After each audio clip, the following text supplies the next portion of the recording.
Mission ছিল হেক্সা জয়, কিন্তু 2026 বিশ্বকাপে নরওয়ের কাছে হেরে উল্টো এক ট্র্যাজিক হেক্সার বৃত্ত পূরণ হলো ব্রাজিলের। টানা 6টি বিশ্বকাপে ট্রফিহীন থাকার অনাকাঙ্ক্ষিত খরা। কিন্তু সেম ফরমেশন 4-1-2-3-এ খেলেও নরওয়ের কাছে ঠিক কোন কোন ট্যাকটিক্যাল ভুলে বাদ পড়ল ব্রাজিল?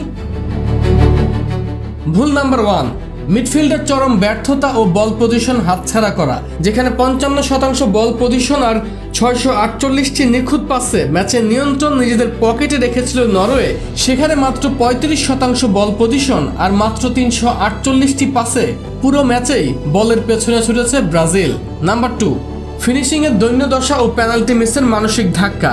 ব্রাজিল গোল অভিমুখে 14টি শট নিয়েও অন টার্গেটে রাখতে পেরেছে মাত্র 4টি।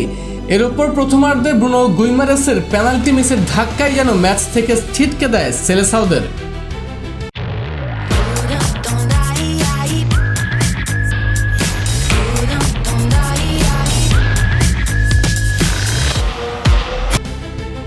নাম্বার 3, কাউন্টার অ্যাটাক ডিফেন্ড করতে না পারা। নরওয়ে মাত্র 9টি শট নিলেও তাদের 5টি শটই ছিল অন টার্গেট। আর নরওয়েজিয়ান গোল মেশিন আর্লি হল্যান্ড হাই প্রেসিং ও কাউন্টার অ্যাটাকের সুবাদে ব্রাজিলের রক্ষণ ভাগ ভেঙে চুরমার হয়ে যায়, যার ফল হল্যান্ডের জোড়া গোল।